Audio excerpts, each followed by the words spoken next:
Trebišovskej rodáčke Ingrid Lukáčovej Šangríkovej vychádza v týchto dňoch v poradí 6. básnická zbierka pod názvom Deň celý láskavý. Uvedenie knihy do života sa uskutočnilo na pôde knižnice Jána Bokácia v Košiciach za prítomnosti osobností kultúrneho života na východnom Slovensku. Kniha je ilustrovaná výberom z tvorby akademického maliara Štefana Bubána.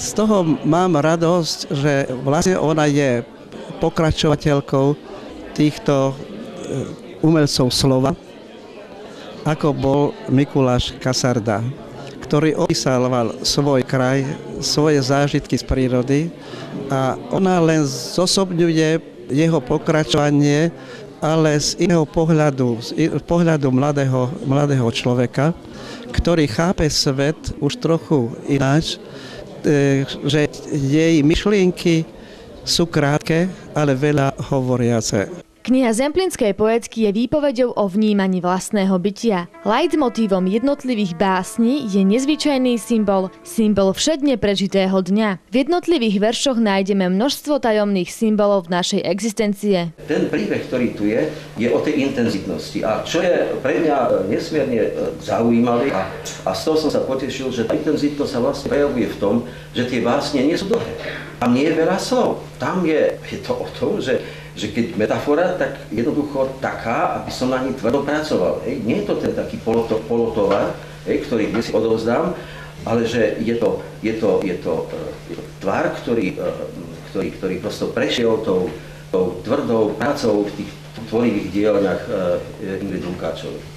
Knihu pokropil jej krstný otec čistou a priezračnou studničnou vodou, takou, ako je aj samotná poézia Ingrid Lukáčovej. Čítateľ nájde v jednotlivých básniach množstvo asociácií, ktoré mu poslúžia na vytvorenie atmosféry nepoznateľnosti obyčajných vecí z nášho každodenného života. Štvrtok mi je nevoľno. Samota je mojou operkou.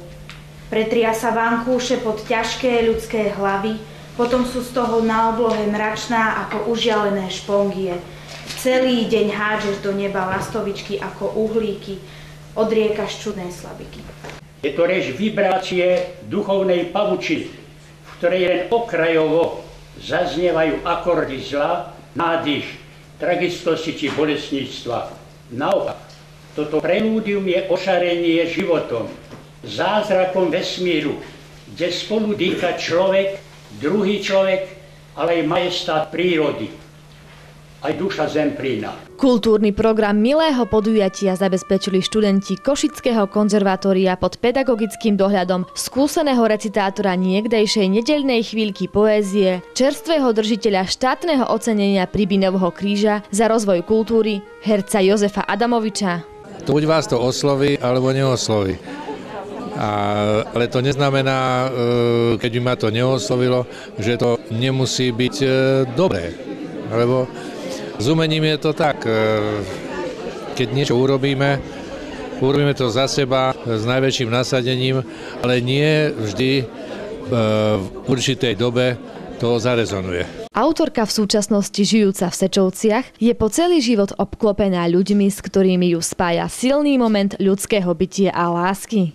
Viem, že ľudský život je ako keby vtesnaný do tohto celého vesmírneho virvaru.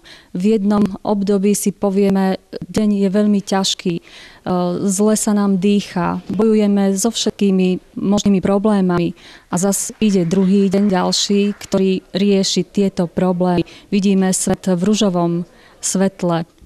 Takéto motívy obyčajného dňa som vlastne vložila aj do tejto zbierky.